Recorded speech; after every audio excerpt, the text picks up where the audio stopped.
श्री वेदव्यास की श्रीमद् भागवतम द्वितीय स्कंद अध्याय 6 श्लोक संख्या 13 से 16।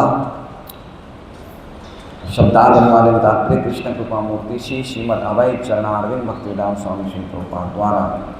अहम मैं, भवान आप, भवः शिव च भी एवं निश्चय ही ते वे इमे सभी मुनयः मुनिगण अग्रजः तुमसे बड़े सुर देवता असुर नरः मनुष्य नागाः नागलोक के निवासी खगाः पक्षी मृग पशु सरीसृपाः रेंगने वाले जीव गंधर्व अप्सरस यक्षा रक्ष भूतगणा उर्गा पशव पित्रा सिद्धा विद्याधरा चारणा विभिन्न लोगों के सारे निवासी ध्रुमः वनस्पति जगत अन्य अनेकानेक च भी विविधा विभिन्न प्रकार के जीवाः जीव जल स्थल भूमि नभोकसः आकाश के निवासी या पक्षी गृह नक्षत्र वृक्षः प्रभावशाली नक्षत्र केतवः पृच्छल ताराः सितारे तड़ितः बिजली स्तनयितनवः बादलों का गर्जन सर्वम हर वस्तु पुरुषः श्री भगवान एव इदम निश्चय ही ये सब भूतम सृष्ट भव्यम जो रचा जाएगा भवत जो रचा जा चुका है च भी यत जो कुछ तेनिदम वो सब उनके कारण है आवृतम ढका हुआ विश्वम विश्व वितस्तिम एक बालिशत अधितिष्ठति स्थित। अनुवाद। मुझसे ब्रह्मा से लेकर तुम तथा भव शिव तक जितने भी बड़े बड़े ऋषि मुनि तुमसे पहले हुए हैं वे देवतागण असुरगण नाग मनुष्य पक्षी पशु सरीसृप इत्यादि तथा समस्त ब्रह्मांडों की समस्त दृश्य अभिव्यक्तियाँ यथा गृह नक्षत्र पृच्छल तारे सितारे विद्युत गर्जन तथा विभिन्न लोकों के निवासी यथा गंधर्व अप्सरा यक्ष राक्षस भूतगण उरगः पशु पितर सिद्ध विद्याधर चारण एवं अन्य विविध प्रकार के जीव जिनमें पक्षी पशु तथा वृक्ष एवं अन्य जो कुछ हो सकता है सभी सम्मिलित हैं। वे सभी भूत वर्तमान तथा भविष्य सभी कालों में श्री भगवान के विराट रूप द्वारा आच्छादित हैं। यद्यपि वे इन सबसे परे रहते हैं और सदैव एक बालिष्ठ आकार के रूप में रहते हैं। ओम अज्ञानतिमिरान्धस्य ज्ञानाञ्जनशलाकया चक्षुरुन्मिलितं येन तस्मै श्रीगुरुवे नमः। नाम श्रेष्ठमनुमपि शचीपुत्रमत्र स्वरूपं रूपं तस्याग्रजरूपुरीं मातुरीं गोष्ठवाटीं राधाकुण्डं गिरिवरमौ राधिका माधवाश्यां प्राप्तो यस्य प्रतितकृपया श्रीगुरुं तं नतोऽस्मि। वन्देऽहं श्रीगुरोः श्रीयुतः पदकमलं श्रीगुरुं वैष्णवांश्च श्रीरूपं स्वग्रजातं सहगणरघुनाथान्वितं तं सजीवं साद्वैतं सावधूतं परिजनसहितं कृष्णं चैतन्यदेवं श्री राधा कृष्ण पादान सहगण ललिता श्री शाखांतांश्च गुरु वैष्णव भगवान तिने स्मरण है विघ्न विनाशन अनायास है निष्पांचित पूर्ण। हरे कृष्णा कृष्णा कृष्णा हरे हरे, हरे राम राम राम हरे हरे। बहुत ही सुंदर श्लोक है ये। 4 श्लोकों का एक साथ में प्रस्तुत किया गया है। उसके पहले का श्लोक जो है वो हम पहले समझ लेते हैं, क्योंकि उसमें तात्पर्य नहीं है। तो हम एक बार पढ़ के समझ लेंगे कि क्या ब्रह्मा जी बोलना चाहते हैं। कुमाराणाम धर्मस्य मम तुभ्यं च कुमाराणाम भवस्य च। अच्छा, कल का श्लोक हमने क्या पढ़ा है, पहले एक बार हम वो पढ़ लेते हैं। अव्यक्त रस सिंधु नाम भूतानाम धनस्य च उदरम विदितम पुंसो हृदयं मनसः पदम। कि भगवान का जो उदर है, उदर पुंस, वो जानते हैं, बड़े बुद्धिशाली लोग इस प्रकार से जानते हैं कि भगवान का उदर उद्गम स्थल है किसका? निर्विशेष स्वरूप क्या? अव्यक्त का। रस का, जितने भी अन्न के अलग अलग प्रकार के रस हैं उनका। सिंधु, समुद्र का। और भूतानाम निधनस्य च, जो भी व्यक्ति इस भौतिक जगत में जन्म लेता है उनका निधन होता है। निधन मतलब मृत्यु, मतलब कहने का मतलब कि वो सूक्ष्म शरीर में रहते हैं, वो सब कहाँ रहते हैं? भगवान के उदर में। भगवान का उदर ही उनका आश्रय है, उनका स्थान है। और साथ में जो जीवों के, यानी कि हम सभी जीवों के जो सूक्ष्म शरीर हैं वो भगवान के हृदय में वास करते हैं। ठीक है, आज का 12वां श्लोक हम पढ़ेंगे। धर्मस्य मम तुभ्यं च। धर्मस्य मतलब धार्मिक सिद्धांत। धर्मस्य का अर्थ क्या हो गया? धार्मिक सिद्धांत, मतलब जो धर्म का पालन करता है उसे कहते हैं धर्मस्य। मम, मम मतलब ब्रह्मा जी। ब्रह्मा जी बोल रहे हैं ना ये श्लोक। मम मतलब मैं, मतलब ब्रह्मा। तुभ्यम मतलब तुम, मतलब नारद। च मतलब साथ में कुमाराणाम, चारों कुमार, सनत, सनातन, सनंदन और सनत, ये चारों कुमार हो गए। भवस्य मतलब शिव जी, ये सब हो गए। फिर साथ में विज्ञानस्य मतलब दिव्य ज्ञान, और सत्वस्य मतलब सत्य का। कितनी चीज़ें हो गई? 7 चीज़ें। धर्म, ब्रह्मा, नारद, 4 कुमार, शिवजी, दिव्य ज्ञान और सत्य। तो क्या कह रहे हैं? परस्य आत्मा परायणम। परस्य मतलब भगवान, परस्य मतलब भगवान। आत्मा मतलब भगवान का अंतकरण, या समझ लीजिए भगवान की चेतना।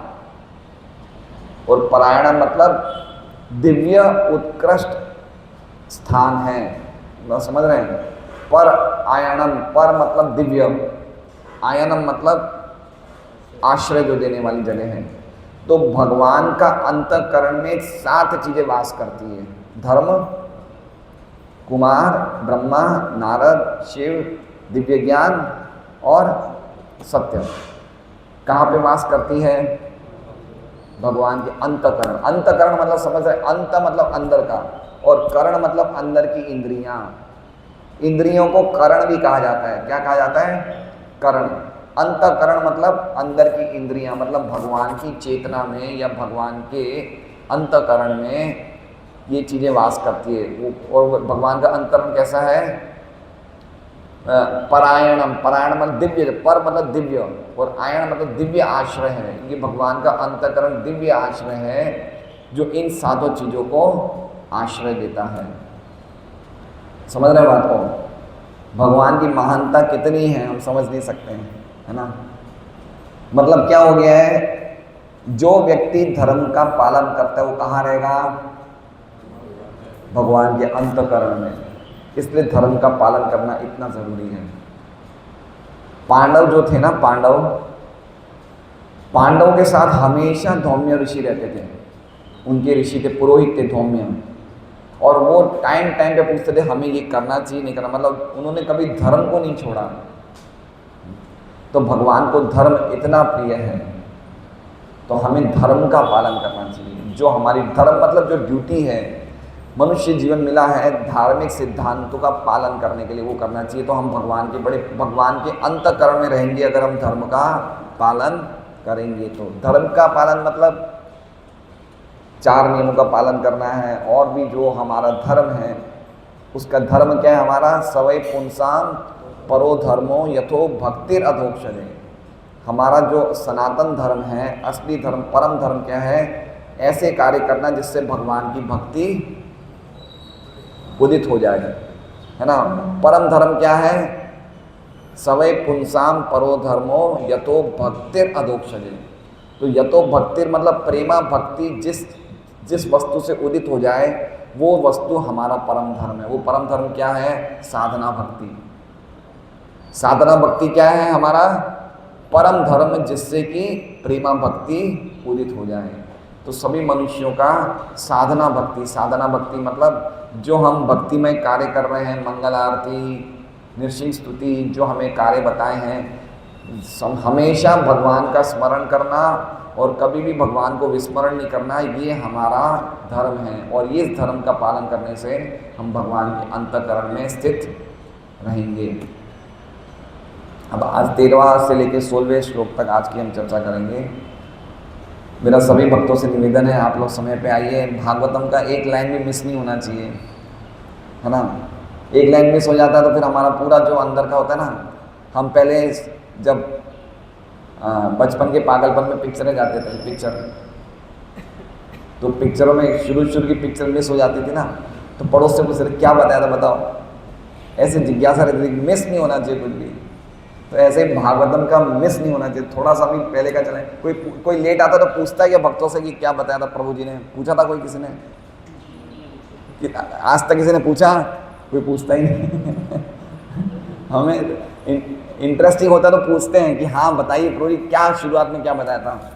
हम लोग महाराज के लेक्चर व्यास पूजा में जाते हैं तो कभी कभी थोड़ा सा 5-1 मिनट लेट हो जाता था, तो हम पूछते थे हमारे पास जो बैठते थे, प्रभु जी कुछ क्या बताया महाराज ने बताइए। तो वो बोलते थे नहीं खाली अभी तक तो तात्पर्य नहीं पड़ा है। तो हमें सुकून मिलता था कि भाई कुछ और नहीं बताया, क्योंकि शुद्ध भक्तों के मुख से एक शब्द भी निकला हुआ चूकना नहीं चाहिए। वो रंग से चूक जाए तो हमें सुनना चाहिए किसी क्या बोला था उन्होंने। तो मैं तो शुद्ध भक्त नहीं हूँ, लेकिन मैं कह रहा हूँ कि भागवतम क्लास अगर हमारी मिस नहीं हो तो सबसे बेस्ट है। हमें चूकना नहीं चाहिए, है ना। मिस नहीं मतलब लेट भी नहीं होना चाहिए, हमें टाइम पे आना चाहिए जिससे कि हम सब सुन सकें। भागवतम क्लास का, भागवतम ग्रंथ का एक एक शब्द असीमित है, अनलिमिटेड है। उसका कोई ना तो शुरुआत है ना अंत है, क्योंकि भगवान असीमित है तो भागवत भी असीमित है। इसलिए भागवतम क्लास को पूरी तरह से सुनना चाहिए। तो आज के जो 4 श्लोक हैं उसमें सब अलग अलग जीवों के नाम हैं, है ना। वो आप लोग अनुवाद पढ़ेंगे तो सब पता चल जाएगा क्या क्या नाम है। ब्रह्मा से लेके तुम, नारद, शिव जी, बड़े बड़े ऋषि मुनि, देवता, असुर, जो भी नाम सब लिखे हैं। आगे क्या बता रहे हैं ब्रह्मा जी, ये देखिए ये श्लोक में कौन से श्लोक तक सब नाम है, 15वें श्लोक तक सब नाम है ना। 13, 14, 15 में सब नाम हैं। ग्रह हैं, केतव हैं, तारा हैं, बादल हैं, अलग अलग जीव हैं, पशु हैं, पक्षी हैं। ये जो कुछ भी मतलब इतने सब नाम बताएंगे, मतलब जो कुछ भी हमें इस व्यक्त जगत में दिखता है, दिख रहा है, वो क्या है, सर्वम। अब 16वें श्लोक पे ध्यान दीजिए, सर्वम पुरुष एवेदम। सर्वम मतलब ये जो कुछ भी हमें दिख रहा है क्या है, पुरुष एवेदम मतलब ये पुरुष है। पुरुष मतलब ये जो विराट पुरुष है उससे ये अलग नहीं है। एव एदम, एव मतलब निश्चय, इदम मतलब ये सब कुछ। समझ रहे हैं, समझे नहीं समझे। ये देखिए ये श्लोक थोड़ा समझने जैसा है, थोड़ी सी बुद्धि हमें लगानी पड़ेगी। समझ रहे बात को। भागवत में अनेक अनेक जगह सिद्धांतों की चर्चा होती है, क्योंकि सिद्धांत समझना बहुत ज़रूरी है। यहाँ तक कि भागवत में असुर भी सिद्धांतों की चर्चा करते हैं। कंस और ये हिरण्यकश्यप ये भी आत्मज्ञान की शिक्षा देते हैं। अगर आप पढ़ेंगे भागवतम तो इनकी भी मतलब मेरे हिसाब से इनको जितना आत्मज्ञान को इतना तो हमें नहीं होगा। इतनी बड़ी बातें करते हैं। कंस और ये हिरण्यकशिप दो के संवाद बहुत अच्छे बताए। कंस ने इनको दिया था वसुदेव जी को। कंस ने वसुदेव जी को बहुत आत्मज्ञान की बातें दी थी। और हिरण्यकशिप ने अपनी भाभी को, इनका भाई मर गया था ना हिरण्याक्ष, तो इनकी भाभी का क्या नाम था याद नहीं आ रहा, तो उनकी भाभी को और उनके भतीजों को वो सब शोक कर रहे थे, तो उनको बहुत ज़बरदस्त ज्ञान दिया हिरण्यकशिप ने, आत्मज्ञान का। तो उनको भी फिलोसॉफी आती है। तो फिलोसॉफी, सिद्धांत और ये ज्ञान की बातें समझना बहुत ज़रूरी है। तो कह रहे हैं सर्वम पुरुष एवेदम भूतम भव्यम भवच्चयम्। तो ये जो सब कुछ मैंने बताया है, ये सब कुछ वो पुरुष है। कौन पुरुष है? किस पुरुष की बात कर रहे हैं हम? विराट पुरुष है। मतलब जो कुछ भी मैं चर्चा कर रहा हूँ, ये पितर है या पक्षी है, ये पशु, ये सब कुछ क्या है? ये विराट पुरुष ही है सब कुछ। मतलब विराट पुरुष इससे अलग नहीं है, ये सब कुछ विराट पुरुष में आ जाता है। और क्या आता है? तो कह रहे हैं भूतम भव्यम भवच्चयम्। भूतम का अर्थ बता रहे हैं जो सामने दिखा है। भूतम मतलब जो हमारे सामने सृष्ट है। सृष्ट मतलब जो हमें दिख रहा है वर्तमान, उसे भूतम बोल रहे हैं। और भव्यम मतलब जो आगे बना जाएगा, आगे जिसका निर्माण होगा भविष्य में, उसे भव्यम बोल रहे हैं। और भवत का मतलब जो पहले से ही रचा जा चुका है, जो पहले ही बन चुका है, जो बन रहा है और जो बनेगा, वो सब भी कौन है? वो सब भी मैं, ये विराट पुरुष ही है। मतलब विराट पुरुष में सब कुछ आ गया। समझ रहे बात को? विराट पुरुष में सब कुछ आ गया, और जो होने वाला है, हो रहा है, और जो हो चुका है, वो सब भी विराट पुरुष ने नाप लिया। मतलब नाप लिया मतलब समझ रहे हैं? जैसे भगवान वामन देव के 2 कदमों ने पूरे ब्रह्मांड को नाप लिया, उसी प्रकार विराट पुरुष ने इस जगत में जो कुछ भी हमें दिखता है वो सब कुछ नाप लिया। यहाँ तक कि भूत, भविष्य और वर्तमान भी नाप लिया है। और ये गीता में भी भगवान कहते हैं, है ना, क्या कहते हैं, कौन सा श्लोक है कि मैं तीनों जानता हूँ, भूत भविष्य वर्तमान। वेदाहम समतीतानि वर्तमानानि चार्जुन भविष्यानि च भूतानि माम तु वेदन कश्चन। तो ये भूत, भविष्य और वर्तमान सब कुछ नाप लिया है। अब आगे देखिए क्या कह रहे हैं, तेनेदम आवर्तम विश्वम। तेने मतलब वो विराट पुरुष के द्वारा, इदम मतलब ये पूरा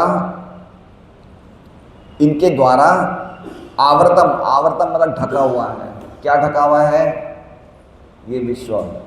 क्या ढका हुआ है? ये पूरा विश्व किसके द्वारा ढका हुआ है?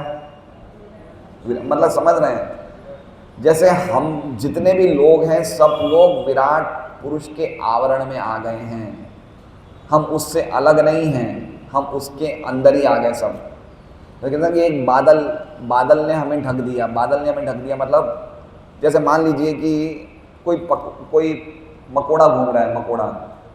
तो मकोड़ा घूमता तो हमें लगता है मकोड़ा कहीं और नहीं चला जाता, तो हम बड़ा सा कटोरी होती है ना, कटोरी, उसके ऊपर ढक देते हैं। तो मकोड़ा कहाँ ढक गया? कटोरे में मकोड़े को ढक दिया। तो उसी प्रकार से हम लोग कहाँ पे ढके हुए हैं? सब विराट पुरुष के अंदर हम लोग सब ढके हुए। ये बिल्कुल सही उदाहरण है। कभी कभी बच्चे करते हैं, मकोड़ा है, कटोरा रख दिया उल्टा। तो हम लोग सब कहाँ ढके हुए हैं? विराट पुरुष में। और ये चीज़ गीता जी में भी है कि जैसे वायु चाहे कितनी भी शक्तिशाली हो, आकाश में ढकी रहती है, उसी तरह से पूरी सृष्टि मेरे में ढकी हुई है। तो हम समझ सकते हैं विराट पुरुष की क्या महिमा है। अब आगे क्या कह रहे हैं, बहुत सुंदर बात है, देखिए। वितस्तिम अधितिष्ठति। वितस्तिम मतलब 10 उंगली ज़्यादा। कितनी उंगली ज़्यादा? 10 उंगली ज़्यादा। अधितिष्ठति, अधि मतलब अधिक, और तिष्ठति मतलब रहते हैं। मतलब विराट पुरुष ने इस पूरे जगत को ही नहीं ढका है, लेकिन इस जगत से 10 उंगली ज़्यादा भी आगे स्थित है। मतलब समझ रहे हैं? जैसे हमने कुछ श्लोकों पहले कहा था कि विराट पुरुष खाली इस जगत में नहीं फैला हुआ है, लेकिन जगत से और बाहर निकला हुआ है। तो क्या कह रहे हैं? वितस्तिम अधितिष्ठति। वितस्तिम मतलब 10 उंगली। 10 उंगली मतलब 4 4 8 2 10। 10 उंगली मतलब 10 उंगली ऐसा नहीं 10 उंगली नाप की 10 उंगली नहीं। एक उदाहरण से बताया है कि 10 मतलब और भी आगे तक विराट रूप फैला हुआ है। जैसे हम बोलते हैं ना कि हम तो 2 हाथ से मांगते हैं, लेकिन भगवान 10 हाथ से देते हैं। तो ऐसा नहीं समझना कि 10 हाथ से लेते हैं, अनेक हाथों से लेते हैं, लेकिन बोलने की स्टाइल है, शैली है। तो उसी प्रकार से बोलने की स्टाइल है कि 10 उंगली अधिक विराजमान है विराट पुरुष, लेकिन 10 उंगली अधिक नहीं है, अनलिमिटेड, असीमित रूप से विराजमान है। कहाँ पे? विराट पुरुष ने इस जगत में भी सबको ढक दिया है और इस ब्रह्मांड से बाहर भी वो स्थित है। ये कहने का अर्थ है। समझ रहे बात को या नहीं समझे? समझे नहीं समझे? बड़ा सरल है। देखिए अभी हम क्या पढ़ रहे हैं, इस चैप्टर का नाम क्या है? पुरुष सूक्त की पुष्टि। अब पुरुष सूक्त क्या है हम अभी ये समझेंगे। श्रीधर स्वामी की टीका में श्रीधर स्वामी कहते हैं कि पुरुष सूक्त ऋग्वेद की ऋचाएं हैं। ऋग्वेद है ना, ऋग्वेद के मंत्र हैं। तो पुरुष सूक्त की पुष्टि, पुरुष सूक्त की पुष्टि मतलब ब्रह्मा जी जो ये विराट पुरुष का वर्णन कर रहे हैं, ये वर्णन एक्चुअली में पुरुष सूक्त में, ऋग्वेद में पुरुष सूक्त के मंत्रों द्वारा हुआ है। और वही चीज़ ब्रह्मा जी यहाँ पे नारद जी को समझा रहे हैं। ठीक है, जैसे मैं आपको बताता हूँ। जैसे एक श्लोक है पुरुष सूक्त का, एक श्लोक है सहस्र शीर्षा पुरुष सहस्राक्ष सहस्रपात। ये कहाँ का श्लोक है? ये ऋग्वेद का श्लोक है। पुरुष सूक्त समझ, पुरुष सूक्त क्या है? पुरुष मतलब भगवान का विराट रूप, भगवान विराट रूप में शयन कर रहे हैं। और सूक्त मतलब उनकी प्रार्थनाएं। तो भगवान की प्रार्थनाएं गाई जाती है, उससे पुरुष सूक्त बोलते हैं। तो ये पुरुष सूक्त की प्रार्थना ऋग्वेद में लिखी। कहाँ लिखी है? ऋग्वेद में। ब्रह्मा जी क्या कर रहे हैं? ऋग्वेद की बातें सुन के किसको बता रहे हैं? नारद जी को अपने स्टाइल में बता रहे हैं। जैसे देखिए अब ये श्लोक है सहस्र शीर्षा पुरुष सहस्राक्ष सहस्रपात। भगवान हजारों मस्तक वाले हैं, हजारों आँखें वाले हैं, हजारों चरण वाले हैं। और सहस्रपात, पात मतलब हजारों चरण वाले हैं, हजारों आँखें वाले हैं, हजारों मस्तक वाले हैं। तो ये श्लोक कहाँ का है? ये पुरुष सूक्त का है जो ऋग्वेद में है। अब ये श्लोक यहाँ भी वर्णन किया ब्रह्मा जी ने दूसरे अध्याय के दूसरे स्कंद के 5वें अध्याय का 35वां 36वां श्लोक खोलिए तो ये श्लोक आ जाएगा। देखिए 2.5 पॉइंट, अगर हम 37 खोलेंगे, 37 नहीं 35 दूसरी लाइन क्या है? सहस्र उर्वो अंग्री भायक्ष सहस्रानम शीर्षवान। तो आया नहीं आया ये कहाँ का श्लोक है? ये पुरुष सूक्त का। लेकिन ब्रह्मा जी कहाँ पे कोट कर रहे हैं? भागवतम में। तो इसका अर्थ क्या हुआ? इसका अर्थ हुआ कि वेदों को भागवत में लिंक कर रहे हैं। वेदों का लिंक किसके साथ कर रहे हैं? भागवत के साथ। ये बताने के लिए कि वेदों का सार क्या है?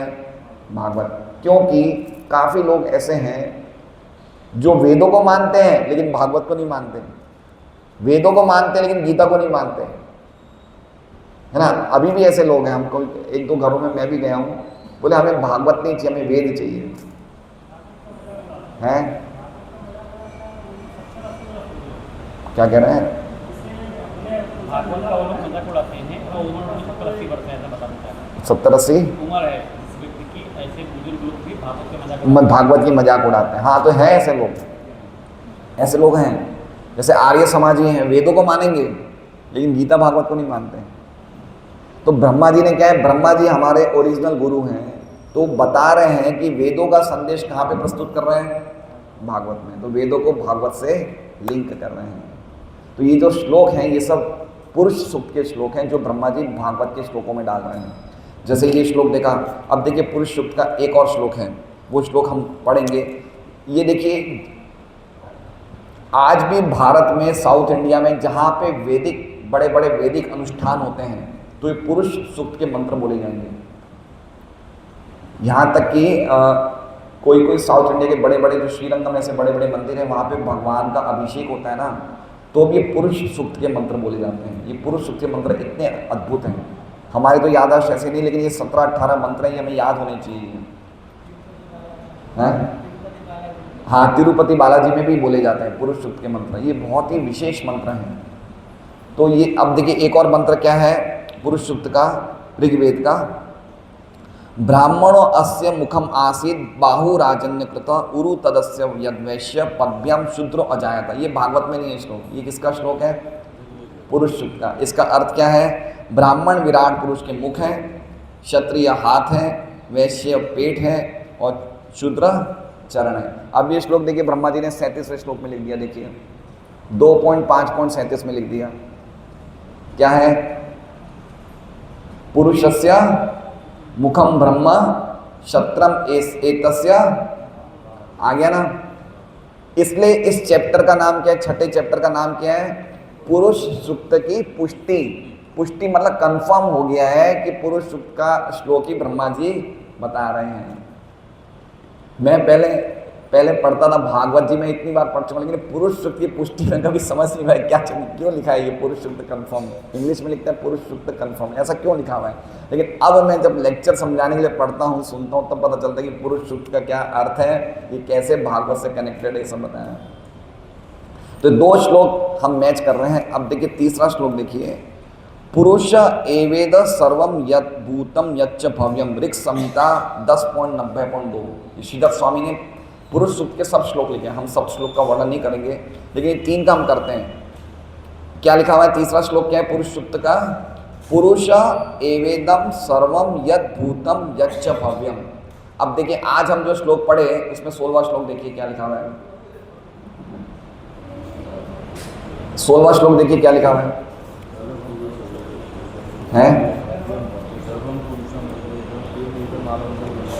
आ गया वो श्लोक? आ गया ना? 16वें श्लोक में वही पुरुष सूक्त का श्लोक आया नहीं आया? समझ रहे हैं बात को?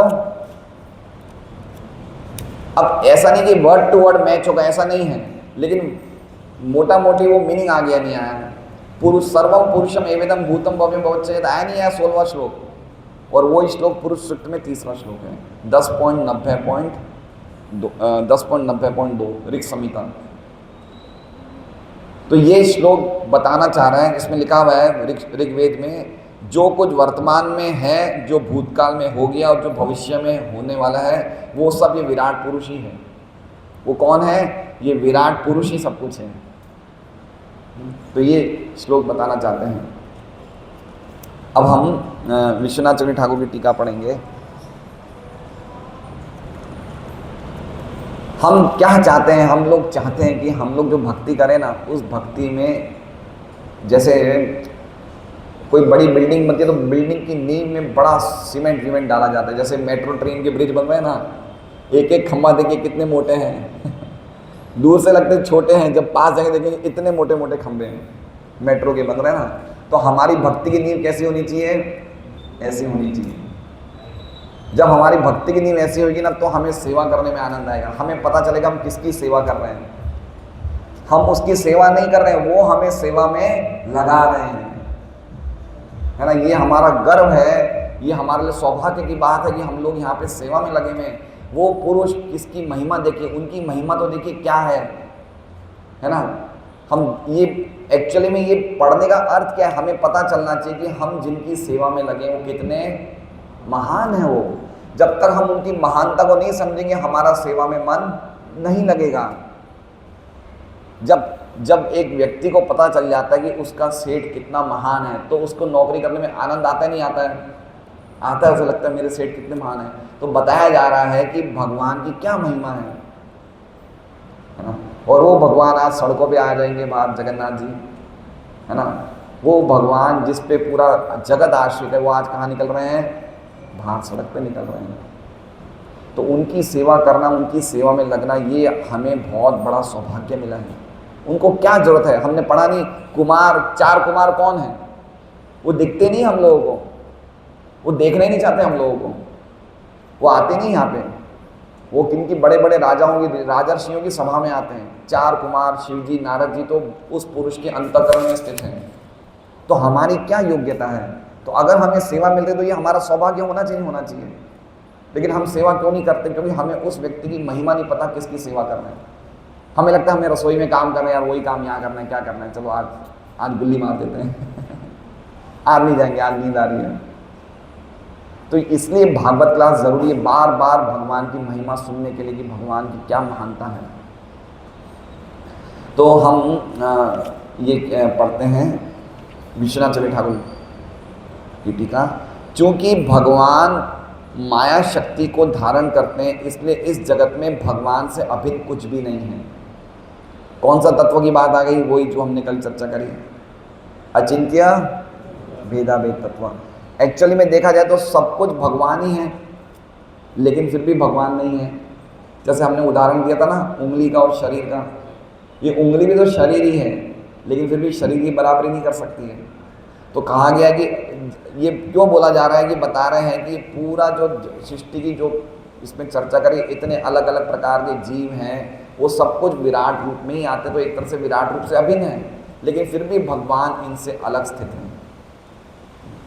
ये चीज़ें क्या है, अभी हमारी जो ब्रेन है ना, जो हमारा दिमाग है ना, वो इतना ज़्यादा कूड़ा करकट से भरा हुआ है, तो अब ये चीज़ों को समझने में क्या लगेगा, टाइम लगेगा। लेकिन इसका तरीका क्या समझने का, बार बार सुनना, बार बार अध्ययन करना, तो धीरे धीरे चीज़ें समझ में आ जाएगी। हम भी पहले पहले पढ़ते थे तो हमें नहीं समझ में आता था, लेकिन धीरे धीरे पढ़ते हैं तो बहुत अच्छा लगता है, और जितना पढ़ते हैं उतना और अच्छा नहीं लगता है। ये पुरुष सुक्त की पुष्टि करते हैं।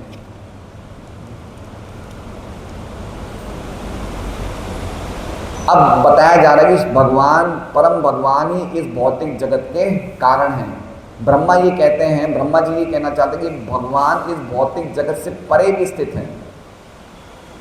इस जगत के तो कारण है ही हैं, लेकिन इस जगत से भी आगे स्थित हैं। उसके लिए वो क्या बता रहे हैं, तिष्ठति। तिष्ठति मतलब विराजमान है, और अधि मतलब ज़्यादा। अधितिष्ठति नाम शब्द ना, आखिरी शब्द क्या है, अधितिष्ठति। अधि मतलब ज़्यादा, अधिक, और तिष्ठति मतलब रहते हैं। मतलब इस भौतिक जगत के तो कारण है ही हैं, लेकिन भौतिक जगत से भी आगे और ज़्यादा रहते हैं। अधितिष्ठति कितना रहते हैं, तो कह रहे हैं 10 अंगुली वितस्तिं। लेकिन इसका मतलब ये नहीं कि 10 अंगुली नाप है, भगवान को कोई नाप नहीं सकता है, वो असीमित है। लेकिन वो समझाने के लिए बता रहे हैं 10 अंगुली। 10 अंगुली का मतलब अत्यतिष्ठत मतलब अधितिष्ठति, और दशांगुलम मतलब वितस्तिं। तो वितस्तिं का अर्थ क्या हो गया, वितस्तिं, वितस्तिं का अर्थ क्या है, 10 अंगुली। तो भगवान इस जगत से 10 अंगुली अधिक हैं, लेकिन 10 अंगुली नहीं है, अनेक अनेक गुना अधिक है, लेकिन नापने के लिए बताया 10 अंगुली अधिक है। अधितिष्ठति अधिक, अधिक है। प्रभुपाद की टीका पढ़ते हैं हम।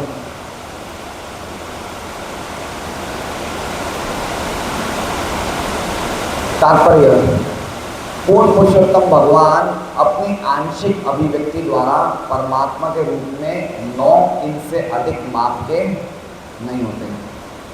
वे अपनी योग माया से विराट रूप में विस्तार करते हैं, जिसमें चराचर जीवों की विभिन्न किस्मों के रूप में व्यक्त जैविक तथा अजैविक सारी वस्तुएं आ जाती हैं। मतलब बताया है कि भगवान परमात्मा रूप में 9 इंच से अधिक के माप नहीं होते। मतलब परमात्मा रूप में भगवान का ये नाप है अंगूठे जितना, ऐसे लिखा हुआ है हृदय में। लेकिन ऐसा मत समझना कि 9 इंच के लिमिटेड है, ऐसा नहीं है। किस पे बोल रहे हैं, 10 अंगुली पे बोल रहे हैं ये, कि ऐसा नहीं समझना चाहिए कि परमात्मा सीमित है। आगे बता रहे हैं कि वे अपनी योग माया से पूरा विराट रूप में विस्तारित हो जाते हैं, और सब कुछ उनके अंदर ही समाहित है। लेकिन इसके अलावा उनका एक अलग दिव्य रूप भी है। उसके लिए फिर प्रभुपाद कहते हैं आगे, अतएव ब्रह्मांड की व्यक्त किस्में श्री भगवान से भिन्न नहीं होती।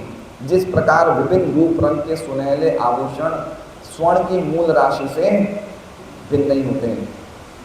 मतलब वही हमने जो उदाहरण दिया था, सोने के गहने और सोने की खान। तो सोने के गहने सोने से अलग नहीं हैं, लेकिन फिर भी सोने के खान के बराबर नहीं है।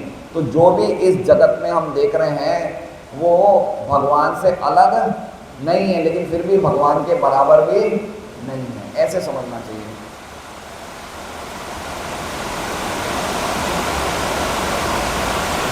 दूसरे शब्दों में श्री भगवान वे परम पुरुष हैं जो सृष्टि के भीतर प्रत्येक वस्तु पर नियंत्रण रखते हैं, और फिर भी वे समस्त भौतिक सृष्टि से भिन्न पृथक परम सत्ता बने रहते हैं। किस बात पे कही जा रही है? अधितिष्ठति। अधितिष्ठति पे ही बात बोली जा रही है कि वो इस जगत के कारण है। जगत पे पूरा नियंत्रण भगवान का है। एक भी चीज भगवान के नियंत्रण के बिना नहीं है, लेकिन फिर भी उनकी अलग सत्ता है इस जगत से। वो जगत के खाली जगत के ही निर्माता नहीं है, वो उनकी एक अलग सत्ता है ना, उनका एक अलग व्यक्तित्व है। अधितिष्ठति। इसलिए भगवद गीता 9.45 में उन्हें योगेश्वर कहा गया है। प्रत्येक वस्तु भगवान श्री कृष्ण की शक्ति पर निर्भर है, फिर भी वे ऐसे सभी रूपों से पृथक और परे रहते हैं। ठीक है, ये बात समझ गए? देखिए एक बात समझिए, हर एक चीज भगवान पे आश्रित है। सब कुछ के परम कारण भगवान है, लेकिन हमें ये नहीं समझना चाहिए कि जो विराट रूप है यही सब कुछ है। भगवान इससे आगे भी रहते हैं, समझ रहे हैं? इससे आगे भगवान का एक दिव्य रूप भी है। यद्यपि विराट रूप में सब कुछ सबका कारण ही विराट रूप ही है, लेकिन विराट रूप भगवान का एकमात्र रूप है ऐसा नहीं है, उससे अलग भी उनका दिव्य रूप है। ये बताना चाहते हैं।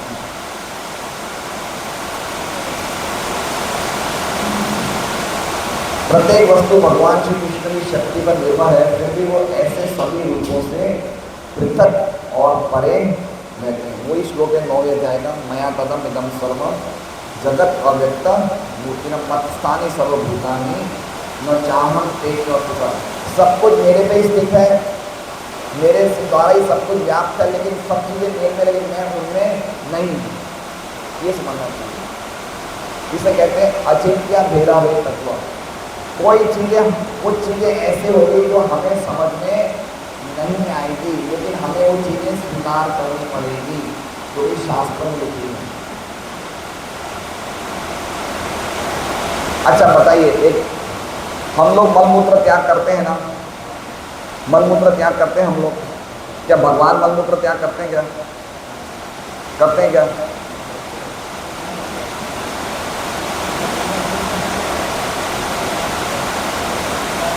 मेरे प्रश्न का जवाब दीजिए। हम लोग मलमूत्र त्याग करते हैं। भगवान का सच्चिदानंद स्वरूप है, दिव्य स्वरूप है, सनातन शरीर है, उनका हमारे जैसे हड्डी मांस उनका शरीर नहीं बना है, तो वो मलमूत्र त्याग करते हैं क्या? जो बोलते करते वो हाथ खड़ा करें। जो कह रहे हैं मलमूत्र त्याग करते हैं। हंसरूप प्रभु ने, रामाचार्य प्रभु, राजविद्या प्रभु, अचल प्रभु, जानु तनया, हरिकांता माता दी करते हैं। अच्छा जो नहीं करते वो बताइए।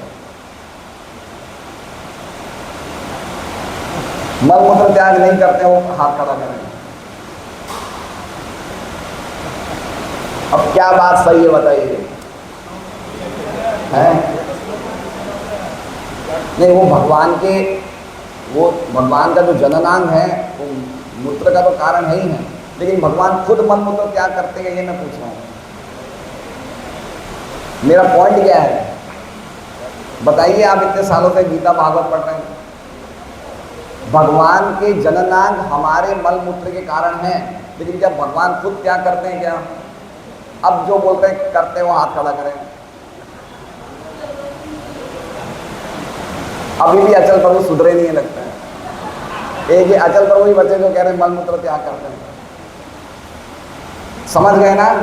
तो अचल प्रभु बिल्कुल सही है, मलमूत्र त्याग करते हैं। अब आप बोलो प्रभु ऐसी बात क्यों बोल रहे हो? तो 10वें स्कंद में भगवान कृष्ण दूसरे घरों में जाते थे, मक्खन नहीं मिलता था तो उन घरों में पेशाब भी कर देते थे, पॉटी भी कर देते। 10वें स्कंद में लिखा है भागवत में। अब भगवान ने पॉटी पेशाब करी नहीं करी? तो किया ना किया मलमूत्र त्याग?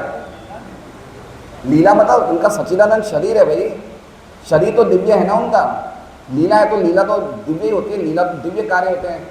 तो लीला करना मतलब नौटंकी थोड़ी है लीला करनी। लीला तो सब जन्म कर्म से में दिव्य कार्य है। करी नहीं करी मलमूत्र त्याग? कैसे है? अचिंत्य है, हम नहीं समझ सकते।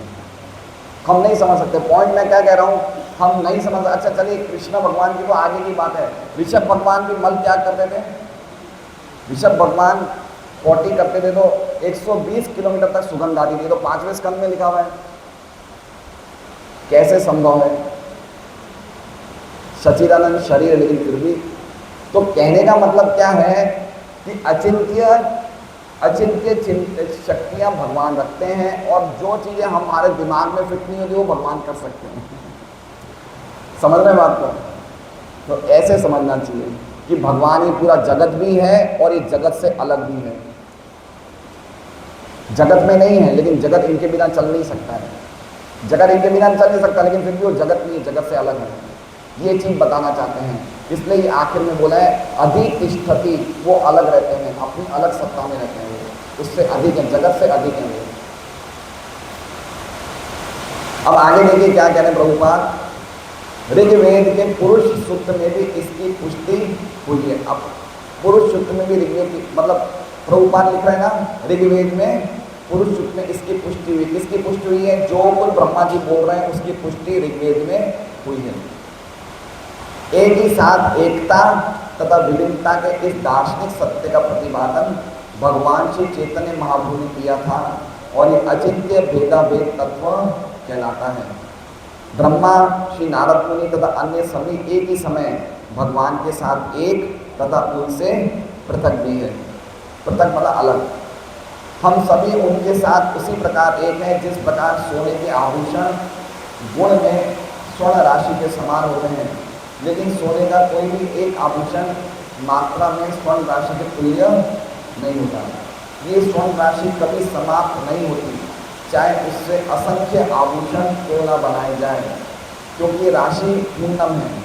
यदि पूर्णम में से पूर्णम निकाल लिया जाए तो भी परम पूर्णम ही बना रहता है। मतलब प्रभुपाद क्या बोलना चाहते हैं कि यद्यपि ये पूरा जगत भगवान से ही बना है, लेकिन इसका मतलब ये नहीं कि भगवान कम हो गए। जैसे मान लीजिए कि मेरे पास 1000 रुपये हैं। कितने रुपए हैं? मैंने 200 रुपये खर्च कर दिए, तो कितने रहे? 800। पूरा जगत किससे बना है? भगवान से। ऐसा नहीं कि भगवान की मात्रा थोड़ी कम हो गई। भगवान वैसे के वैसे पूर्ण है, जितनी चीज़ें भगवान से निकलेगी फिर भी भगवान ऐसे के ऐसे बने रहेंगे, उनमें कोई चीज़ की कमी नहीं आएगी। पूर्णम एकदम पूर्णम उच्यते। पूर्ण से जितनी चीज़ें पूर्ण निकलते वो भी पूर्ण है, और स्वयं वो व्यक्ति जिससे निकलते वो भी पूर्ण है। ये ईशोपनिषद का पहला श्लोक है ना। ऐसे समझना चाहिए हमें भगवान को, इस तरह से हमें समझना चाहिए भगवान सब कुछ है, सब कुछ भगवान से ही निकल रहा है, भगवान ही हर एक चीज़ के कारण है, भगवान ही परम नियामक है, भगवान ही परम प्रकाशक है, लेकिन फिर भी भगवान की एक दिव्य अलग स्थिति है। खाली ये जगत का देखना ही उनका काम नहीं है, ये जगत का देखना ही उनका काम नहीं है, उनकी एक अलग स्थिति है, वो ये बताना चाहते हैं। ये तथ्य हमारी वर्तमान अपूर्ण इंद्रियों द्वारा अचिंत्य है। मतलब हमारी अभी अपूर्ण इंद्रियां हैं, इसलिए हो सकता है हमने समझे नहीं, लेकिन एटलीस्ट शास्त्रों के द्वारा हम सुन के उसको स्वीकार कर सकते हैं। इसलिए भगवान श्री चैतन्य अपने दार्शनिक सिद्धांत को अचिंत्य कहते हैं, और जैसा कि श्रीमद् भगवद गीता तथा श्रीमद् भागवतम से भी पुष्टि होती है, भगवान श्री चैतन्य का अचिंत्य भेदाभेद तत्व परम सत्य विषय पूर्ण दर्शन है। परम सत्य विषय पूर्ण दर्शन मतलब अगर परम सत्य को जानना है, परम सत्य को समझना है, मतलब भगवान को समझना है, तो चैतन्य महाप्रभु के सिद्धांत के अलावा हम समझ नहीं सकते। इसलिए कह रहे हैं परम सत्य विषय पूर्ण दर्शन। जब अचिंत्य भेदाभेद तत्व के सिद्धांत को समझेंगे तब परम सत्य का हमें पूर्ण दर्शन होगा कि हर एक चीज़ भगवान से एक भी है, लेकिन फिर भी हर एक चीज़ भगवान से अलग भी है। ये बात इसमें कही गई है। तो श्रीमद् भागवतम का हमारा ये श्लोक भी आज टीका पूरी हुई। श्री चैतन्य महाप्रभु जगन्नाथ रथ यात्रा है आज, तो हम लोग क्योंकि चैतन्य महाप्रभु की अनुयायी माने जाते हैं, हम अपने आप को मानते हैं, तो हमें रथ यात्रा का, चैतन्य महाप्रभु रथ यात्रा के टाइम पे क्या भाव में रहते थे वो हमें जानना जरूरी है ना। ज़्यादातर रथ यात्रा के बारे में हम लोग जगन्नाथ जी की कथा तो सुनते हैं, खूब कथाएं आती हैं, हम सुनते भी हैं। ऐसे इंद्रद्युम्न राजा और विश्वावसु, इन सब की कथाएं आती हैं, कैसे उनकी नील माधव के रूप में पहले पूजा होती थी। लेकिन वो तो कथाएं है ही हैं, लेकिन चैतन्य महाप्रभु रथ यात्रा के टाइम पे उनका क्या भाव रहता था, वो भाव आज हम एक श्लोक द्वारा समझेंगे। तो वो जरूरी है समझना, क्योंकि आज हम लोग भी रथ यात्रा खींचने वाले हैं, भगवान की इच्छा हुई तो हमें क्या भाव होना चाहिए हमारा, वो हमें पढ़ के समझना चाहिए। तो हम मध्य लीला, चैतन्य चैतन्यामृत की मध्य लीला, मध्य लीला में 13वां अध्याय है, 13वां अध्याय मध्य लीला में। उसमें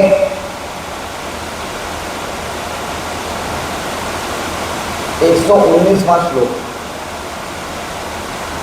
13वां अध्याय 119वां पयार मध्य लीला में, उसका हम वर्णन देखते हैं।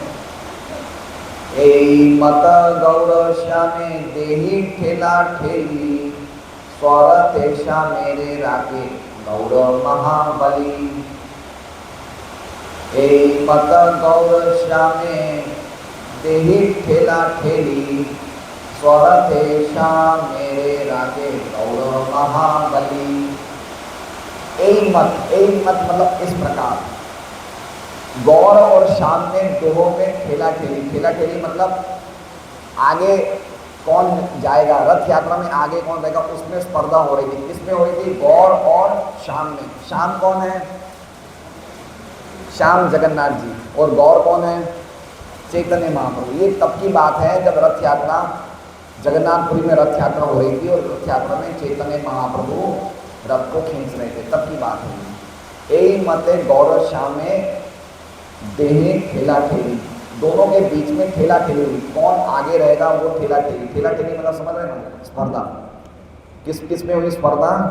गौर श्याम। गौर कौन है और श्याम कौन है? जगन्नाथ जी। क्या कह रहे हैं? सौरत श्याम मेरे राके गौर महाबली। लेकिन गौर महाबली, गौर मतलब चैतन्य महाप्रभु महाबली थे। महाबली मतलब बड़े बलवान थे। उनके कारण सौरथ थे, उन्होंने चैतन्य जगन्नाथ जी को अपने रथ में रोक दिया, है ना। अब टीका पढ़ेंगे, देखिए टीका बहुत ही अद्भुत है। ये टीका अगर आप पढ़ लेंगे तो प्राय आप समझ जाएंगे कि भगवान चैतन्य महाप्रभु और जगन्नाथ जी का क्या आपस में रिलेशन है, और क्यों रथ यात्रा में उनका क्या भाव था, वही भाव हमें समझना चाहिए। बाकी रथ यात्रा तो सबके लिए है, भगवान तो पूरे जगत के नाथ है, तो सभी रथ यात्रा के दर्शन करेंगे, उनका पुनर्जन्म नहीं होगा, वो बातें सब सही है। लेकिन हमारे जो महाप्रभु हैं उनका क्या भाव था, वो इस तात्पर्य में पढ़ेंगे। तो ये आप ध्यान से सुनिएगा। इस तरह चैतन्य महाप्रभु अनुवाद पढ़ रहे हैं। इस तरह चैतन्य महाप्रभु तथा भगवान जगन्नाथ में ये देखने की होड़ लगी थी कि कौन आगे निकल जाए, किंतु चैतन्य महाप्रभु इतने बलशाली थे कि जगन्नाथ जी को अपने रथ में प्रतीक्षा करनी पड़ती। मतलब जब तक चैतन्य महाप्रभु नहीं आते तो जगन्नाथ जी का रथ आगे चलता नहीं था, रुक जाता था। अब हम टीका पढ़ते हैं। अपने अनुभाष्य में श्री भक्ति सिद्धांत सरस्वती ठाकुर चैतन्य महाप्रभु के भावावेश का वर्णन इस प्रकार करते हैं। भावावेश, भावावेश मतलब उनका क्या भाव में वो हमेशा रहते थे, उसका वर्णन सुन रहे हैं। वृंदावन में गोपियों का साथ छोड़कर महाराज नंद के पुत्र श्री कृष्ण द्वारका में अपनी लीलाओं में संलग्न हो गए। तो ये सब हमें पता है। भगवान वृक्ष छोड़ के जाते हैं, वृंदावन छोड़ के जाते हैं, कहाँ चले जाते हैं? द्वारका में। गोपियों को छोड़ देते हैं, नंद महाराज को छोड़ देते हैं, सबको छोड़ के कहाँ जाते हैं? द्वारका में क्या बन जाते हैं? राजा बन जाते हैं। और वृंदावन में क्या थे? गोप कुमार थे, गौप थे ना, बच्चे वो थे, ग्वाले थे। और वहाँ पे क्या बन जाते हैं? राजा बन जाते हैं। जब कृष्ण अपने भाई बहन तथा अन्य लोगों के साथ द्वारका से कुरुक्षेत्र गए तब वृंदावन के निवासियों से पुनः मिले। अब ये क्या होता है, भगवान 100 सालों तक जब द्वारका रहे थे तो बीच में एक बार सूर्य ग्रहण आया। क्या आया? सूर्य ग्रहण आया तो सबने द्वारकावासियों ने सोचा कि सूर्य ग्रहण का समय है, इस टाइम हमें कुरुक्षेत्र जाना चाहिए, कुरुक्षेत्र में खूब पुण्य करना चाहिए, वहाँ पे वो कौन सा सरोवर है वहाँ पे स्नान करना चाहिए, ब्रह्म सरोवर में स्नान करना चाहिए, जिससे कि हमें पुण्य मिलेगा। अब उनको पुण्य की जरूरत नहीं थी, लीला है ये तो जितने भी द्वारकावासी थे कहाँ गए सब?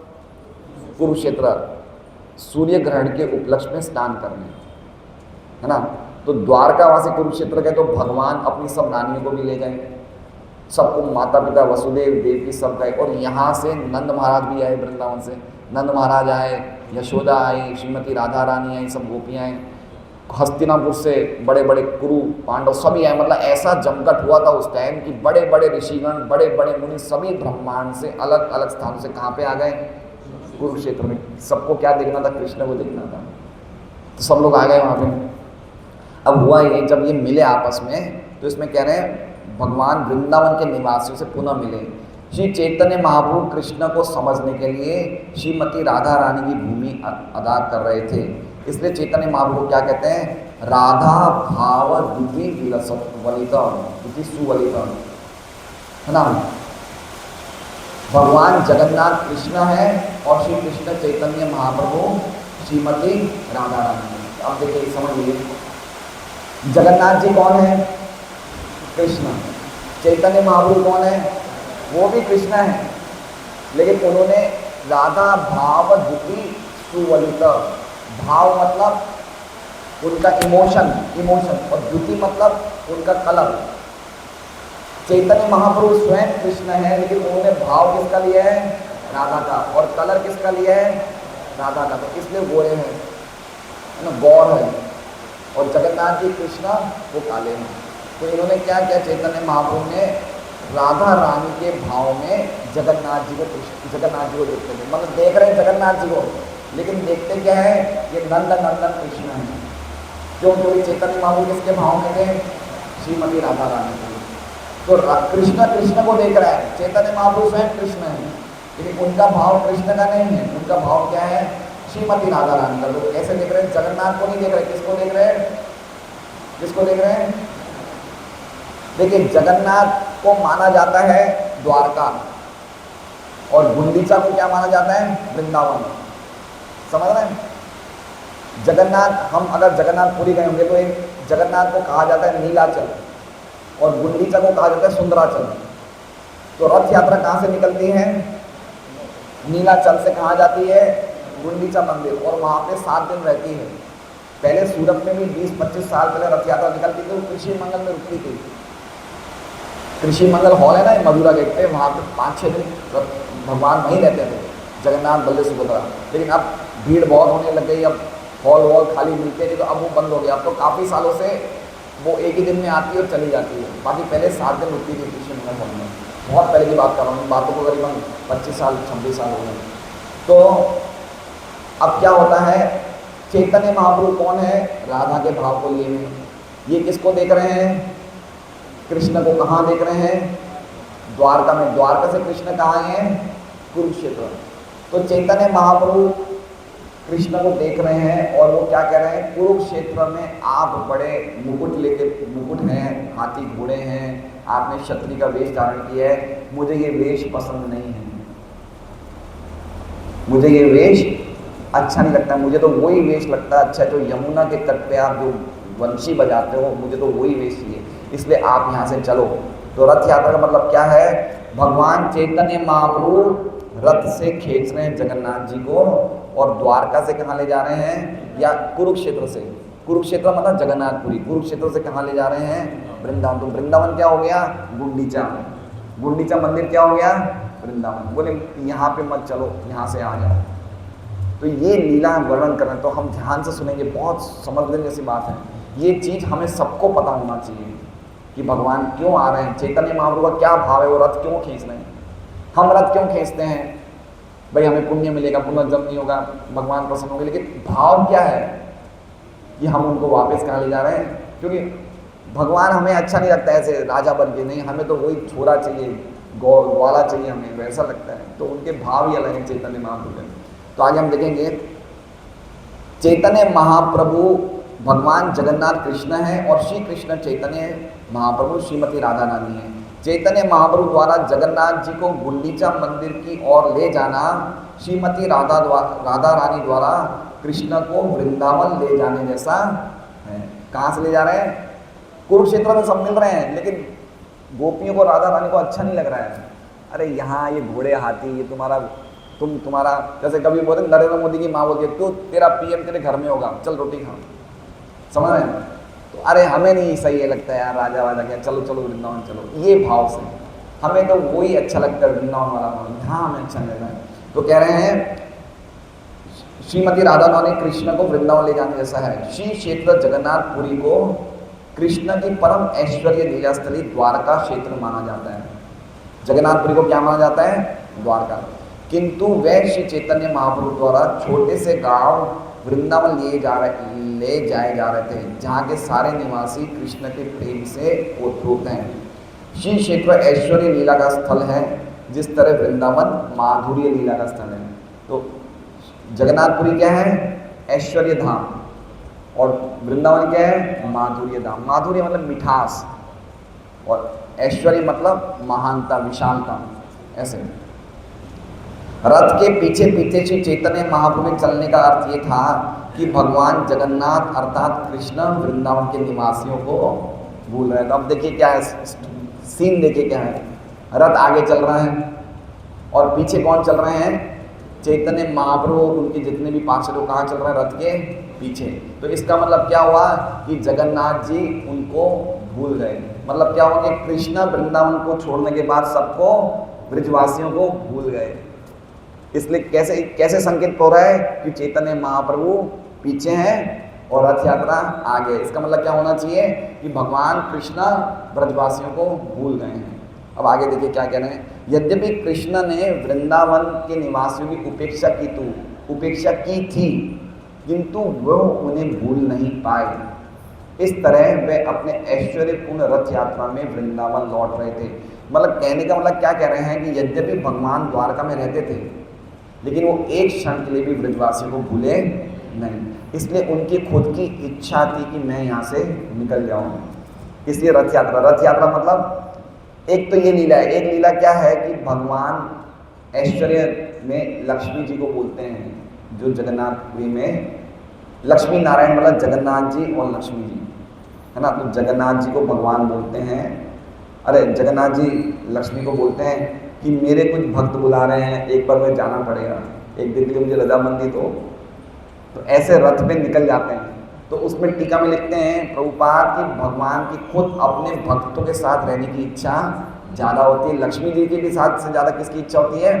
भक्तों के साथ, है ना। तो ऐसे अद्भुत टीका है। तो हम ये सुन के हम रथ यात्रा में भाग लेंगे तो हमारा एक अलग ही भाव होगा। तो इसमें कह रहे हैं भगवान रथ यात्रा में वृंदावन लौट रहे थे। श्री चैतन्य महाप्रभु श्रीमती राधा रानी की भूमिका में परीक्षा ले रहे थे कि क्या भगवान को वृंदावन के निवासियों की अब भी याद आती है नहीं आती है। इसलिए वो क्या पीछे रहते थे। पीछे रहने का मतलब क्या हुआ? वो परीक्षा ले रहे हैं कि जगन्नाथ को याद है नहीं है, मतलब कृष्ण को हम लोग याद है नहीं है। तो इसलिए क्या करते थे, जब चैतन्य महाप्रभु रथ से पिछड़ जाते तो जगन्नाथ देव अर्थात स्वयं कृष्ण श्रीमती राधा रानी के मन को जान लेते। तो होता ये था जैसे हम लोग रथ में नाचते हैं, नृत्य करते हैं रथ के आगे, तो रथ तो चलता है आगे, तो आगे चलता था तो महाप्रभु नृत्य करते करते कहाँ रह जाते थे? पीछे रह जाते थे, रथ आगे चला जाता था। तो इस प्रकार से रथ चलता था। तो जब चैतन्य महाप्रभु रथ से पिछड़ जाते तो जगन्नाथ देव अर्थात स्वयं कृष्ण श्रीमती राधा रानी के मन को जान लेते हैं, है ना। जगन्नाथ जी तो जानते हैं सबके मन को, तो किसके मन को जान गए? चैतन्य महाप्रभु के मन को जान गए। इसलिए कभी कभी जगन्नाथ जी ये दिखाने के लिए नाचते हुए महाप्रभु से पिछड़ जाते थे कि वे श्रीमती राधा रानी को भूले नहीं। तो क्या करते थे? जगन्नाथ जी अपने रथ को रोक देते थे। तो रोकने का संकेत क्या हुआ कि महाप्रभु तुम आगे आ जाओ, मैं अभी तक तुम्हें भूला नहीं। बहुत ही गहरी बात है ये, है ना। तो ये बताना है कि वहां पे उनको वो जानबूझ के पिछड़ जाते थे, क्यों? परीक्षा लेने के लिए, भूले हैं नहीं है। तो उनका मन कौन जान गए? जगन्नाथ जी। जिनके मन में क्या चल रहा था, वो रुक गए कि नहीं मैं भूला नहीं हूँ, तुम वापस आगे आ जाओ, ये मतलब है। इस तरह जगन्नाथ जी ने स्वीकार किया कि श्रीमती राधा रानी के भाव के बिना वे संतुष्ट नहीं होंगे। ये देखिए जबरदस्त बात है। मतलब जगन्नाथ जी भी श्रीमती राधा रानी, कृष्ण भी श्रीमती राधा रानी के भाव के बिना संतुष्ट। उनका क्या भाव है? विरह में सेवा करना। ये तो हमारी संप्रदाय की शिक्षा है। क्या क्या संप्रदाय की शिक्षा है? विप्रलंब सेवा। अभी हम भगवान के विरह में है ना, विरह में सेवा। तो हम जो ये रसोई की सेवा कर रहे हैं, सत्संग की सेवा कर रहे हैं, ये किसकी सेवा कर रहे हैं? भगवान की विरह में सेवा कर रहे हैं। तो व्यक्ति का जब विरह होता है ना, तब उसको बड़ा हृदय में भाव आता है। देखिए मेरी बात समझिए, जैसे मान लीजिए कि ये प्रतिजी माता जी का बेटा है, कहाँ पे? बेंगलोर में, मद्रास में, चेन्नई में। इनका बेटा चेन्नई में है। अब मान लीजिए कभी ये अपने फ्लैट में बैठे हैं और कभी इनको अपने बेटे की टी शर्ट दिख जाएगी। क्या दिख जाएगी? अलमारी में से क्या दिखेगी? T shirt. तो टी शर्ट देखते इनको क्या याद आएगा? बेटा। देख रही है क्या? T shirt. और ध्यान किसका हो रहा है? बेटे का। क्यों? क्योंकि अभी विरह में अभी उनके साथ नहीं है। तो विरह में प्रेम के भाव और ज़्यादा रहते हैं, इतने भाव सामने नहीं होते हैं। इसलिए भक्त लोग विरह में सेवा करके और ज़्यादा प्रेम की अनुभूति करते हैं। इसलिए हमारा जो पूरा मार्ग क्या है? विरह में सेवा करने का। और विरह में सेवा करने का भाव भगवान को बहुत संतुष्टि प्रदान करता है। ये पूरी हमारी शिक्षा है, विप्रलंब सेवा। इसलिए चैतन्य महाप्रभु के अनुयायी यद्यपि भगवान को देखते थे, लेकिन फिर भी बोलते थे, हे राधे व्रज देवी की, हे ललिते के नंद तू सुकून, आप कहाँ हो? मतलब वो देखने के बाद भी विरह महसूस करते थे। तो विरह में भाव ज़्यादा बढ़ जाता है। हम कभी भी नहीं चाहते भगवान मुझे दर्शन दो, मैं दर्शन लेके आनंदित हो गया। नहीं, ये शिक्षा नहीं है हमारी। हम भगवान के दर्शन करना नहीं चाहते हैं, हम इतनी सेवा करना चाहते हैं कि भगवान हमें देखने को तैयार है, लेकिन फिर भी हम सेवा में लगे रहना चाहते हैं। ये बात बताई है, ये चीज़ समझने जैसी है। इसलिए ये आखिरी श्लोक भी देखिए चैतन्य शिक्षाष्टकम का यही है, आशल सेवा पादतम। हे कृष्ण, यद्यपि तुम मुझे आलिंगन करोगे या यद्यपि तुम मुझे ठोकर मार दोगे और किसी और के साथ चले जाओगे, लेकिन फिर भी आप मेरे प्राणनाथ हो, मैं आपको, आपके अलावा किसी को नहीं मानूंगी। तो ये भाव होना चाहिए। हमारी चाहे कोई भी स्थिति हो, हम भगवान की सेवाएं जो मिली है उनको छोड़ेंगे नहीं। ये विरह में सेवा का भाव है ना। ऐसा नहीं आज हम जोश में हैं तो हमने बहुत जोश में सेवा करी, कल हम ठंडे पड़ गए वापस ठंडे, ऐसा नहीं होना चाहिए। हमारी विरक्ति, हमारा वैराग्य, कोई सेवा हमने ले ली उसको जीवन पर्यंत करें, वो हमारा असली सेवा का भाव है। ऐसा नहीं 5 दिन करी, 10 दिन करी, फिर गायब हो गई, ये नहीं है। ये विरह की सेवा है। इस तरह जगन्नाथ जी ने स्वीकार किया कि श्रीमती राधा रानी के भाव के बिना वे संतुष्ट नहीं होंगे। जब जगन्नाथ जी इस तरह प्रतीक्षा करते तो गौर सुंदर चैतन्य महाप्रभु अपने श्रीमती राधा रानी के भाव में कृष्ण के आगे आ जाते, मतलब जगन्नाथ जी के आ जाते हैं। ऐसे अवसरों पर भगवान जगन्नाथ बहुत धीरे धीरे आगे बढ़ते, तो जैसे ही आगे आ जाते हैं उनका बढ़ना शुरू हो जाता था। मतलब एक बार क्या होता, ये इसमें नहीं है, एक बार रथ यात्रा रुक गई, चली नहीं आगे, जितने खींचने वाले थे उनसे नहीं खींची। फिर राजा प्रताप रुद्र ने बड़े बड़े पहलवान बुलाए, अरे रथ क्यों नहीं चल रहा है? तो सबने खींचा, पहलवानों ने खींचा तो भी रथ नहीं चला। फिर बड़े बड़े हाथी बुलाए, हाथियों से भी रथ नहीं खींचा। तो चैतन्य महाप्रभु ने बोला रुको। तो चैतन्य महाप्रभु ने क्या किया, अपना सिर लिया और रथ के पीछे गए और सिर से धक्का दिया तो रथ चलने लग गया। समझ रहे हैं? मतलब ये तो अलग इसी में है। चैतन्य चैतन्य में जगन्नाथ जी और चैतन्य महाप्रभु के हाव भाव बहुत ही ज़बरदस्त हैं। तो इस प्रकार के हाव भाव हैं। ऐसे अवसरों पर भगवान जगन्नाथ बहुत धीरे धीरे आगे बढ़ते। इस तरह की पारस्परिक होड़ कृष्ण तथा राधा रानी के प्रेम व्यापार के अंग थी। महाप्रभु द्वारा जगन्नाथ के लिए और जगन्नाथ द्वारा श्रीमती राधा रानी के लिए जो भाव की प्रतिस्पर्धा थी, उसमें श्री चैतन्य महाप्रभु विजय हुए, है ना। तो ये भाव हमें जगह, अब ये हो सकता है हमें आज याद नहीं हो, भूल जाए, लेकिन सुना तब तक तो याद है ना। बार बार सुनना चाहिए, बार बार पढ़ना चाहिए। ये असली भाव है रथ यात्रा का। आज एक बहुत महान पार्षद थे चैतन्य महाप्रभु के, शिवानंद सेन, उनकी यहाँ तिरोभाव स्थिति है। तो आज हम लोग 12 बजे तक कथा करेंगे, है ना। अन्न प्रश्नम अंकित 12 बजे होगा, ठीक है। तो आज शिवानंद सेन और स्वरूप दामोदर की वो है तिरोभाव तिथि है। तो शिवानंद सेन का हम खाली 2 मिनट का वर्णन करेंगे, जिससे हमें पता चलेगा कि हमारे भक्तों को क्या सीखना चाहिए उनसे। जैसे तो उनकी बड़ी लीलाओं का वर्णन चैतन्य चरितामृत में। शिवानंद सेन क्या करते थे, वो हर साल चतुर्मास के दौरान 200-300 भक्तों को लेके कहाँ जाते थे, मायापुर नवद्वीप से जगन्नाथपुरी जाते थे। पूरी यात्रा वो ही पूरा ध्यान रखते कहाँ पे भक्तों को बीच में, क्योंकि पैदल जाते थे, 550 किलोमीटर है, 12-15 दिन लगते थे, तो भक्तों को कहाँ ठहराना है बीच बीच में, कहाँ उनके भोजन की प्रसाद की व्यवस्था करना, सब कौन देखते थे, शिवानंद सेन। एक दिन क्या हुआ कि शिवानंद सेन अपनी यात्रा को ले जा रहे थे, बीच में कुत्ता आ गया यात्रा में। कुत्ता अपनी आप यात्रा में साथ में चलने लगे। हम कभी कभी देखते हम चलते साथ में कुत्ता भी चलने लग जाता है गाड़ी चला तो पीछे भौंकते भौंकते आ जाते हैं। तो ऐसे यात्रा में कौन शामिल हो गया, कुत्ता शामिल। अब शिवानंद सेन को क्या लगा, ये यात्रा में कुत्ता आ गया तो मतलब ये भी यात्री बन गया। अब यात्रा में आ गया मतलब कितना कुछ भगवान की व्यवस्था, तो अब मुझे भी इसको कुत्ता नहीं समझना पड़ेगा, ये भी एक यात्रा का हिस्सा हो गया है। अब शिवानंद सेन उसका बड़ा ध्यान रखते कुत्ते का। शिवानंद सेन ने जो कुत्ते पे करुणा करी, वो उस कुत्ते के लिए परम सौभाग्य हो गया। अब जब भी यात्रा में जाते तो अपने वो प्रसाद बनाने वाले भक्तों से बोलते, कुत्ते ने खाया नहीं खाया। फिर एक दिन बीच में गंगा जी को पार करना था, नदी को, तो नाविक ने बोल दिया मैं कुत्ते को नहीं रख ले जाऊंगा। उस टाइम के नाविक भी जानते थे कि कुत्ते को ले जाना कितना अशुभ है, और आजकल बड़े बड़े धनी नहीं जानते कुत्ते को रखते क्या होते हैं। तो नाविक ने मना कर दिया कि मैं कुत्ते को लेके नहीं जाऊंगा, मैं सबको चढ़ा लूंगा, कुत्ते को नहीं चढ़ाऊंगा। तो शिवानंद सेन ने 10 गुना पैसे ज़्यादा दिए, बोले लेके जाना पड़ेगा। तो नाविक ले गया कुत्ते को।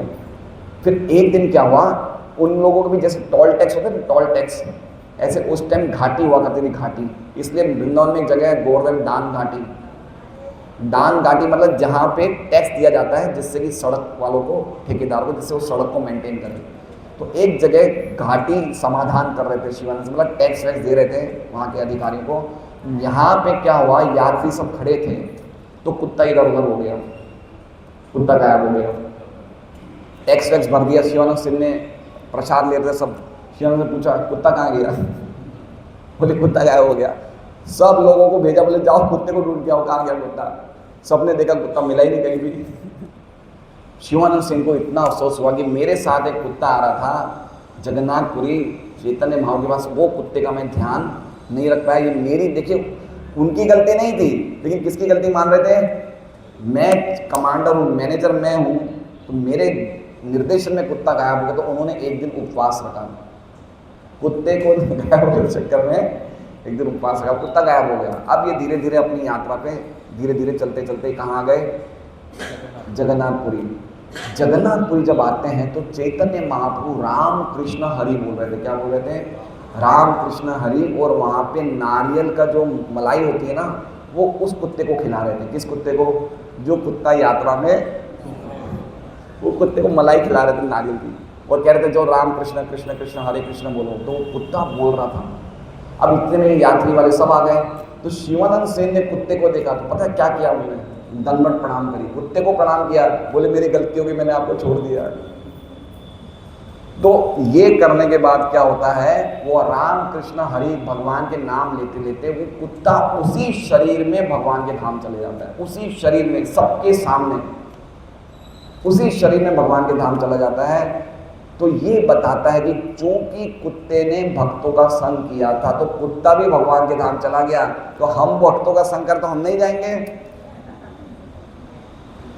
समझ रहे हैं। इसलिए उस टीका में प्रभुपाद लिखते हैं कि हम भक्तों को कितनी गंभीरता से भक्तों के नियम, भक्ति के नियमों का पालन करना चाहिए। अगर हमारे संग में कोई दूसरा व्यक्ति भी आ जाए तो वो भी कल्याण हो जाए, है ना। ये बताया कि भक्तों के संग की कितनी महिमा है, कि अगर एक कुत्ता भी आ गया तो उसका कल्याण। तो हम भक्तों को कितनी शुद्धता से भक्ति करनी चाहिए, अगर हमारा संग किसी को भी मिले तो वो भी कल्याण हो जाए। ये बात प्रभुपाद बता रहे। एक तो ये कथा है जिससे हमें सीखना चाहिए कि हमें कितना भक्ति के नियमों को दृढ़ता से पालन करना चाहिए। जितना दृढ़ता से पालन करेंगे उतनी शुद्धता आएगी, और हमारी शुद्धता के आने के बाद हमसे जो मिलेगा वो भी भक्त बन जाएगा, है ना। जैसे चैतन्य महाप्रभु पार्षदों से मिला तो कुत्ता भी कल्याण हो गया, कुत्ता भी पवित्र हो गया। एक दूसरी लीला क्या है कि ये लोग जा रहे थे साथ में, तो एक जगह टैक्स भरने में काफ़ी टाइम हो गया यात्रा में। नित्यानंद प्रभु साथ में थे। नित्यानंद प्रभु ने बोला कि शिवा शिवा मेरा घर का है, घर दो मुझे, ठहरने की व्यवस्था कहाँ करी है, मुझे भोजन दो। नित्यानंद प्रभु एक अवधूत की तरह रहते थे, कोई नियम का नहीं, एक पागल प्रेमी की तरह रहते थे। बोले कहाँ है खाने की व्यवस्था, कहाँ है ठहरने की व्यवस्था। शिवानंद सिंह था नहीं, वो कहीं व्यवस्था का टैक्स वैक्स भर रहे थे। तो नित्यानंद प्रभु ने गुस्से में बोला ये शिवा मर जाए जान छूटे, शिवानंद सिंह मर जाए जान छूटे। उनकी वाइफ वहीं खड़ी थी, वो वाइफ रोने लग गई, बोले मैं विधवा हो जाऊंगी, मेरे बच्चे सब अनाथ हो जाएंगे, तो जोर जोर से रोने लग गई। तो शिवानंद सिंह आए, बोले क्या बात है, बोले आज नित्यानंद प्रभु ने बोला है कि तुम मर जाओगे, मैं विधवा हो जाऊंगी, बच्चे अनाथ हो जाएंगे। तो बोले ये तो अपना बड़ा सौभाग्य है। क्या बोले शिवानंद सिंह, अरे बड़ा सौभाग्य, भगवान ने बोली ये बात, तो इससे बढ़कर और क्या बात हो सकती है। तो शिवानंद सिंह फिर उनको लगा कि नित्यानंद प्रभु गुस्से में, तो गए नित्यानंद प्रभु के पास कि क्या बात है। तो नित्यानंद प्रभु ने जोर से लात मारी उनकी छाती पे, और छाती में लात खाते लोग नाचने लग गए कि आज मेरा तो लॉटरी लगी, आज लात पड़ी हुई है, समझ रहे हैं। तो फिर शिवानंद सिंह की परीक्षा लेते हैं, जब वो फिर बाद में उन्हें आलिंगन करते हैं प्रेम से। तो कहने का